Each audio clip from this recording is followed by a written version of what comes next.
विश्वतत्त्वानां वन्दे तद्गुणलब्धये वन्दे तद्गुणलब्धये।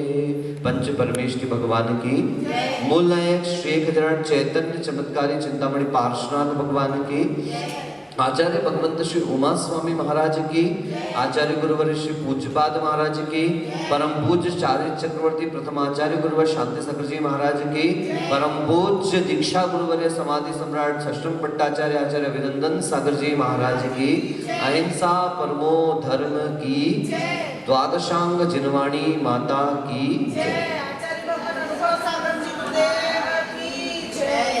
चलिए कल अपना क्षेत्र का सर्वार्थ सिद्धि आपकी है, ले लो। सम्यक दृष्टि नाम असंयत सम्यक दृष्टि आदि अयोग केवली अंता नाम। पहले छायक सम्यक दृष्टि काम समाप्त कर दिया, क्योंकि सबसे ज्यादा गुण स्थान उन्हीं के हैं, चतुर्थ गुण स्थान से लेकर के 14वें गुण स्थान तक। ठीक है, छायोक्षमिक सम्यक दृष्टि नाम असंयत सम्यक दृष्टि आदि अप्रमत्त अंता नाम। छायोक्षमिक के 4 गुण स्थान है, चौथा, पांचवा, छठवा और सातवां। इन चारों गुण स्थानों में औपशमिक सम्यक दृष्टि नाम असंयत सम्यक दृष्टि आदि उपशांत कषायांता नाम।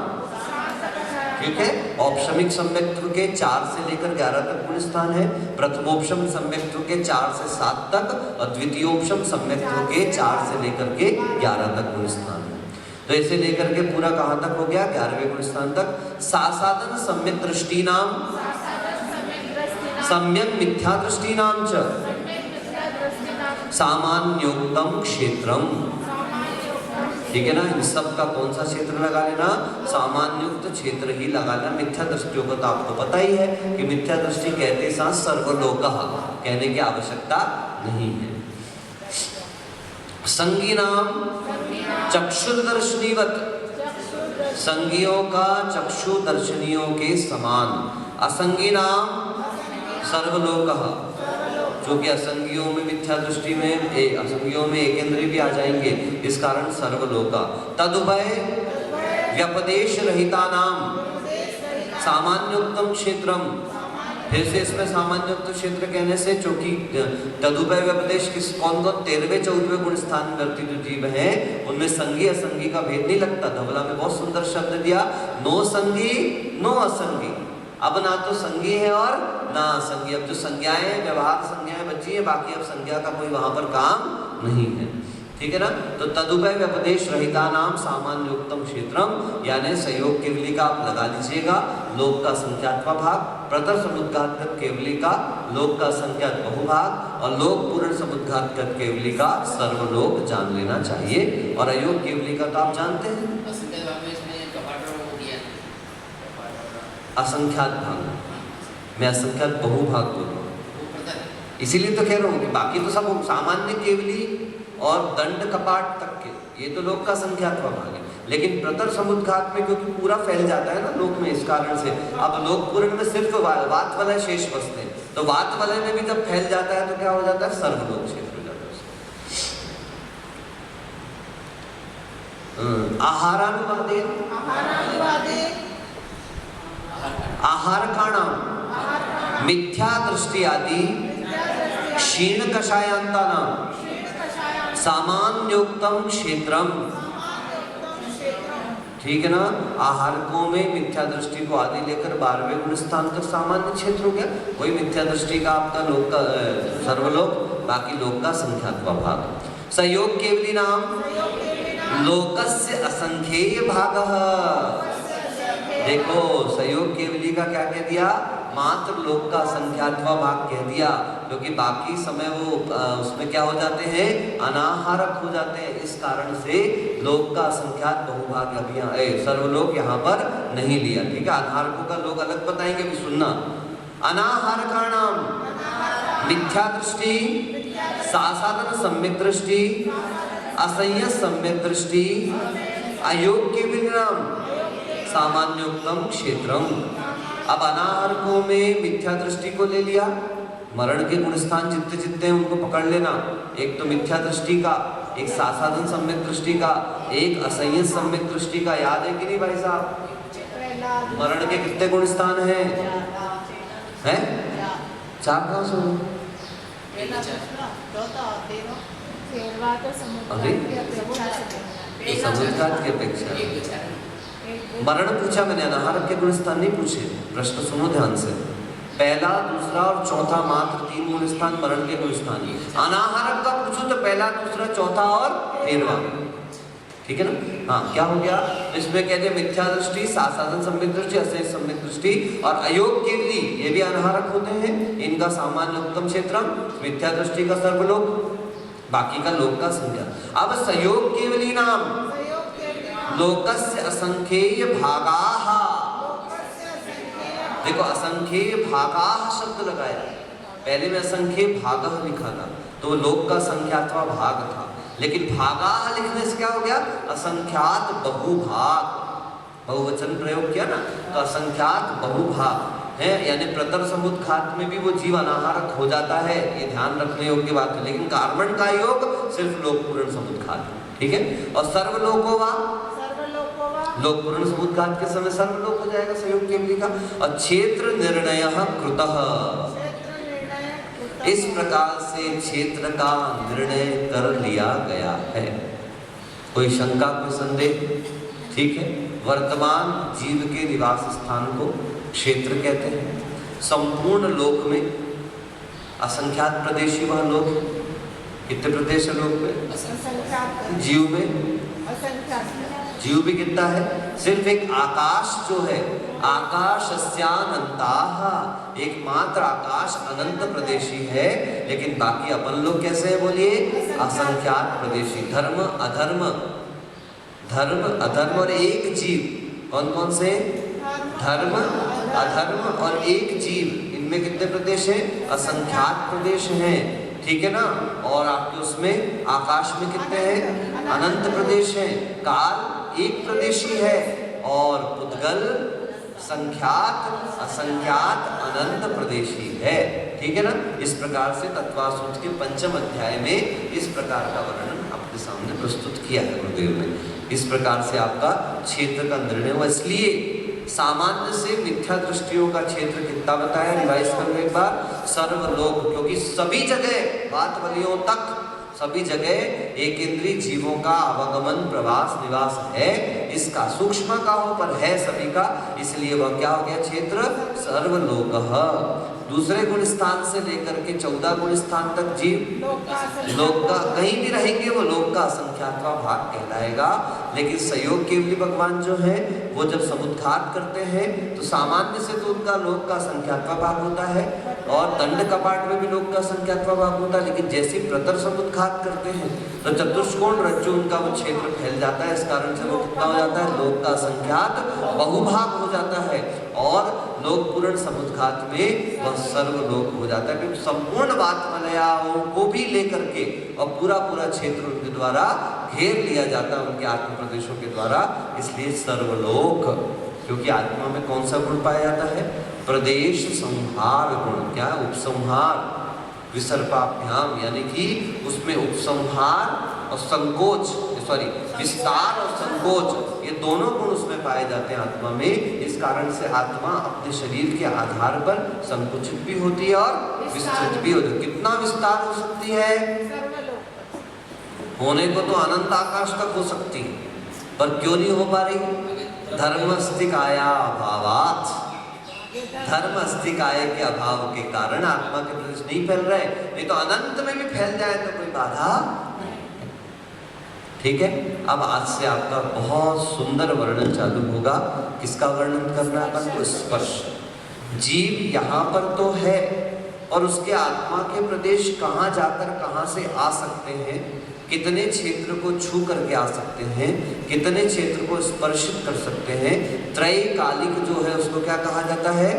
वर्तमान कालिक क्षेत्र।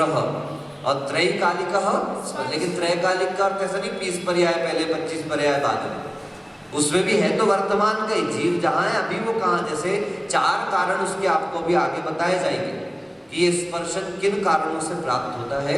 ध्यान से सुने, पहला है स्वस्थान विहार। बोलिए, बिना विहार के स्पर्शन प्राप्त नहीं होने वाला। जीव गमन करेगा तो स्पर्शन, बैठा हुआ है तो काय का स्पर्शन। तो स्वस्थान विहार, कोई स्पर्शन नहीं इसका। ठीक है, स्वस्थान मतलब यही यही घूमोगे तो कितना लोक का संख्यात्व भाग।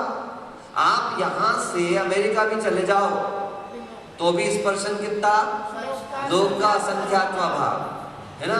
आप यहां से सुमेरु पर्वत छू करके आ जाओ, लोक का संख्यात्व भाग। आप स्वयंभू रमण समुद्र छू के आ जाओ, क्योंकि इसमें कोई राजू वाजू कुछ आए ही नहीं अभी तक के। इस कारण कितना माना जाएगा, यहां से प्रथम पृथ्वी नीचे, यहां से दूसरी पृथ्वी का जो एंड होता है वो एक राजू प्रमाण। तो दूसरी पृथ्वी के पहले तक जितना कुछ भी है, रत्न प्रभा खरभाग, बोलो कितना, लोक का संख्यात्व भाग। भवनवासियों के भवन अधोलोक में जो लोक का संख्यात्व भाग, व्यंतरों के निवास स्थान जो है वो लोक का संख्यात्व भाग। पंख भाग, अब बहुल भाग, लोक का संख्यात्व भाग। क्यों, एक राजू में थोड़ी ना आया, एक राजू तो दूसरी पृथ्वी में पूरा हो रहा है। ये अच्छे ध्यान रखना, पहली और दूसरी पृथ्वी मिला करके कितने राजू, सुन लो अब ध्यान से, इससे ही पूरा चलना है स्पर्शन। अब पहली और दूसरी पृथ्वी मिला करके कितने राजू, अपने मध्यलोक से एक राजू, दूसरी पृथ्वी के एंड तक, ठीक है ना। तीसरी पृथ्वी दो राजू, जितने नंबर की पृथ्वी -1 करते चले जाओ। सातवीं पृथ्वी मध्यलोक से कितने राजू है, 6 राजू। छठवीं पृथ्वी, 8वीं पृथ्वी 7 राजू, 8 - 1, सीधे सीधे करते जाना। कलकला पृथ्वी कितने राजू है, 7 राजू। भले ही वो खुद 8वें राजू पर है, लेकिन धरती से कितनी दूरी पर है, मध्यलोक से। चौथी पृथ्वी, पहली पृथ्वी, लोक का असंख्यात्व भाग। आ रही बात समझ में। अब देखो ऊपर चलते अपन थोड़ा सा, पक्के सभी को राजू बैठ गया। 3 तीसरे नरक तक कितने राजू होते हैं, ये रट्टा मान लो, क्योंकि सबसे ज्यादा काम आने वाला है। सीता को घूमने गई थी ना, सीता के चक्कर में अपन को बार बार याद करना पड़ेगा। हाँ, नीचे का 2 राजू, कहते तीसरी पृथ्वी। बोलिए रावण कितनी दूर है अपन से, 2 राजू, बस सीधे 2 राजू निकाल लो। चलिए आगे ऊपर देखिए, ये ऊर्ध्वलोक, जहां कमर पर हाथ रखा कटी भाग पर, वहां से नाभि तक के सुमेरु पर्वत 1,00,000 योजन। कितना, 40 योजन तो कौन गिरने वाला है, ऊंट के मुंह में जीरा। 1,00,000, एक बाल छोड़ करके चालू हो रहा है। ध्यान से देखना, बहुत कीमती चीज है। सौधर्म ईशान 1.5 राजू में आ गए। कितने राजू में, पहले और थोड़ा क्लियर करें।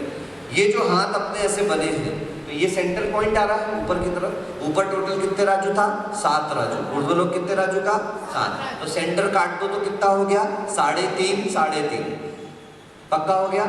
नीचे आधा 3.5, ऊपर 3.5, तो 3.5 राजू में 6 विमान हैं। सौधर्म ईशान, सानंद कुमार, महेंद्र, ब्रह्मोत्तर, हो गए 6 विमान 3.5 राजू में, पक्का हो गया। सौधर्म ईशान 1.5 राजू में। उसके बाद का विमान 1 राजू में, बचा कितना राजू,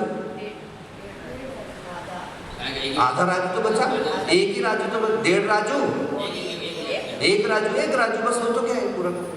तो 3.5 राजू में आपका 6 विमान। बचा कितने राजू, अब 3.5 बचे।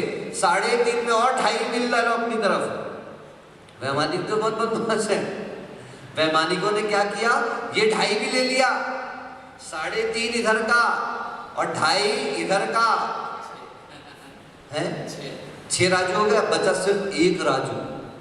नवग्रैवेयक, अनुदिश, अनुत्तर, तो हमें भी अनुदिश अनुत्तर वाले तो मोक्षगामी जीव है आगे के।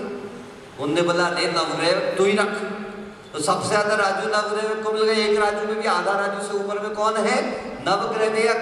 एक लाइन से 9। अनुदिशों ने बोला कोई बात नहीं, हम चपटे हो जाते हैं।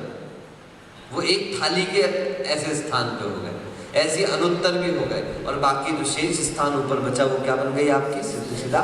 इसके राजू गिनने से भी कोई विशेष प्रयोजन नहीं है, कंफ्यूजन नहीं क्रिएट करना।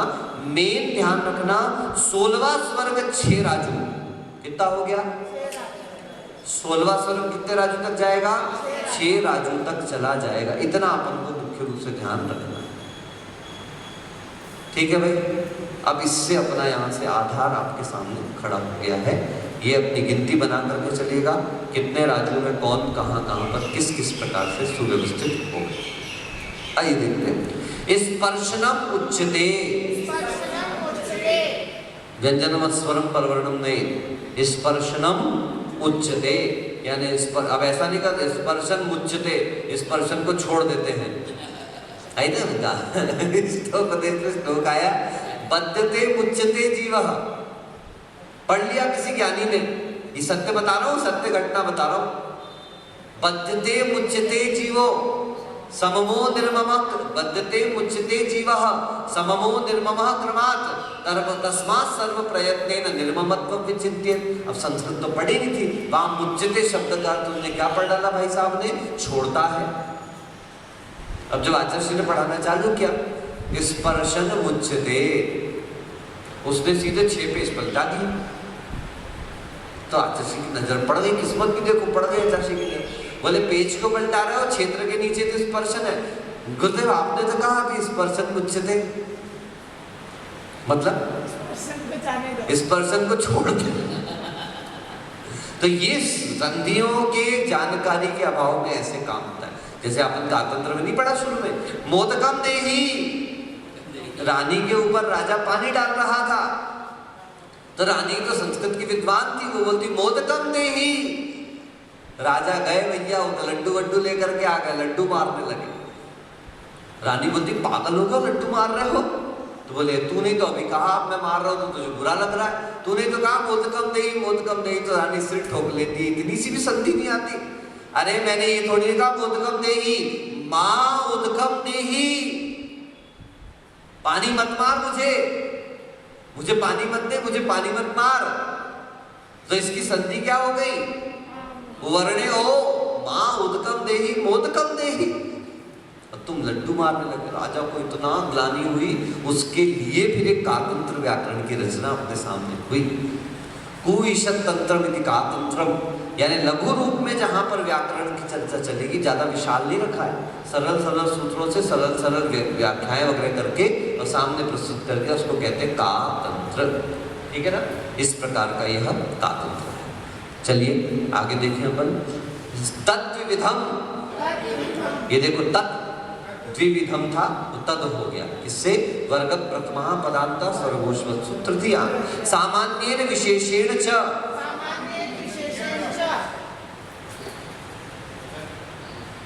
सामान्य तावत, अब उसमें भी सामान्य से चर्चा की, बहुत अब ध्यान से सुनना।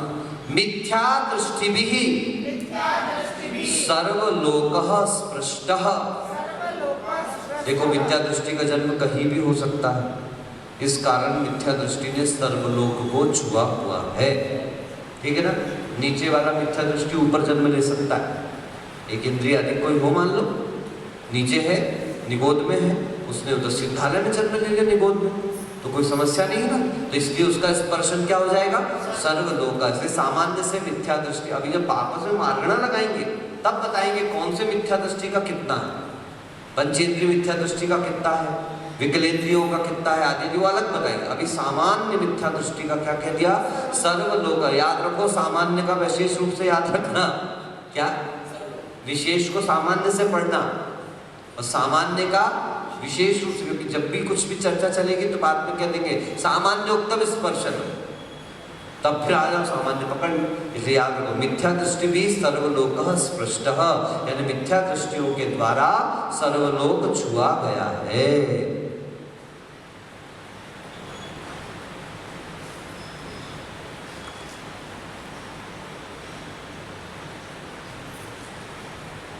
मैं अभी मेन वही बात बता रहा था, वो छूट गया अपना स्वस्थान विहार, ये छूट गया था। कि जो एक ही स्थान पर है, यहाँ पर अपन जो अपने अपने स्थान पे शरीर के साथ सामान्य इधर उधर गमन करते हैं, कहलाता है स्वस्थान विहार। पर स्थान विहार, जो अपने क्षेत्र आदि को छोड़ करके अपन विहार कर रहे हैं, वो क्या कहलाता है? पर स्थान में। फिर एक सबसे इंपॉर्टेंट जो अपने कई जगह प्रयोग होगा, मारणांतिक समुद्घात की अपेक्षा से। किसकी अपेक्षा से? मारणांतिक समुद्घात किसको कहते हैं? पहले तो समुद्घात किसको कहते हैं? मूल शरीर वक्षंडीय, मूल शरीर को छोड़े बिना किसी निमित्त को पाकर आत्मा के प्रदेशों का शरीर से बाहर निकलना समुद्घात। मूल शरीर को छोड़े बिना, ध्यान दीजिएगा, मूल शरीर को छोड़े बिना आत्मा के प्रदेशों का शरीर से बाहर निकलना, ये क्या कहलाता है? समुद्घात। विठल भैया बाद में करना, सब आपको देखने लगे। मूल शरीर को छोड़े बिना आत्मा के प्रदेशों का शरीर से बाहर गमन करना अंतर मुहूर्त मात्र के लिए, इससे ज्यादा नहीं है ना। ये क्या कहलाता है? समुद्घात कहलाता है।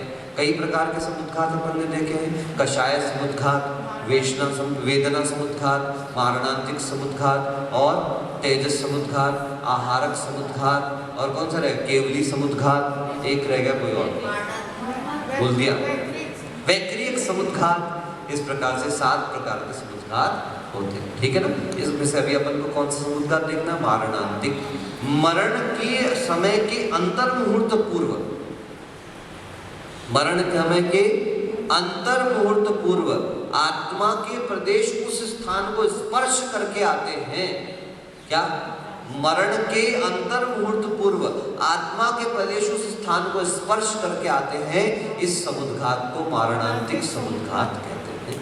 इसलिए देखना, जीवन भर बहुत पाप किए होंगे, किसी ने कोई ऐसा भी होगा, मगर कभी आयु बंध के काल में मान लो अच्छे परिणाम रहे होंगे। अब जब उसको मरण का समय आएगा, अंतर मुहूर्त पूर्व उसके त्याग के परिणाम थे। हमारे परिवार में एक ऐसी महिला हुई है, सारा जीवन पापियों जैसा जीवन, बोलते ना, खूब खाना चटोरा, लेकिन इतना था कि राग रोग नहीं करती थी, मतलब ज्यादा किसी से। अब मरने का जब समय आया तो एकदम से बोली, मेरे को तो सब छोड़ना है, मैं तो सब त्याग करा दूं। क्यों? क्योंकि संभव निश्चित था कि उसका आयु बंध देवायु का हुआ था। इसी कारण से उसके स्वभाव में अंत में क्या आ गई, एकदम क्षमा मांगने लगी सबसे अपने अपने आप। अंतर मुहूर्त बाद 1 घंटे आधा घंटे पहले ऐसे हुआ था, और उसके बाद उसने मरण कर लिया। हाँ, वो जो बम्बई में जिनकी समाधि हुई हमारे, वो उनने भी कोई उपवास हुआ नहीं, पर आखिरी दिन मैंने उनसे बोला, देखो जीवन भर कई दोष लगे, सब कुछ हुआ, अभी दीक्षा हमने आपको दी, और इसमें भी आप निर्दोष तो नहीं रह पाए, आप अब मुनि बन गए हो। एक ऐसा उपवास कर लो तो आपके सारे जीवन के दोषों का प्रायश्चित हो जाएगा। अच्छा बढ़िया उपवास के साथ समाधि हुई उनके अगले दिन। आज उपवास हुआ, कल पारणा करानी थी, तो पारणा के लायक अब उनकी स्थिति थी नहीं, तो उनसे पूछ लिया तो बोले नहीं, 12 साढ़े 12 बजे के आसपास जीव जाने की स्थिति में आ गया। 1 बजे उनकी बिल्कुल एक्यूरेट 1 बजे 12:55 पर उनकी समाधि संलेखनापूर्वक संपन्न हुई थी। चौथा होता है आपका उपपाद। उपपाद का मतलब जन्म की अपेक्षा से, ठीक है ना। एक विहार किसकी अपेक्षा से होता है? जीव का जन्म लेने की अपेक्षा से हो जाता है। जैसे 4 प्रकार से आपका स्पर्शन गिरे, उसमें उपपाद उतना महत्वपूर्ण, क्योंकि उपपाद सामान्य से लोक का असंख्यात्मक भाग ही बनता है। चलिए देखते हैं। मिथ्या दृष्टि भी सर्वलोका स्पृष्टः। मिथ्या दृष्टियों ने सर्वलोक को स्पर्श किया है। बस आज इतना, कल गुण स्थान में अपन देखेंगे। बहुत अच्छा वर्णन अब इन गुण स्थानों का अपने सामने आएगा। नमोस्तु स्वाध्याय निष्ठापन शुद्ध भक्ति कायोस्त्र।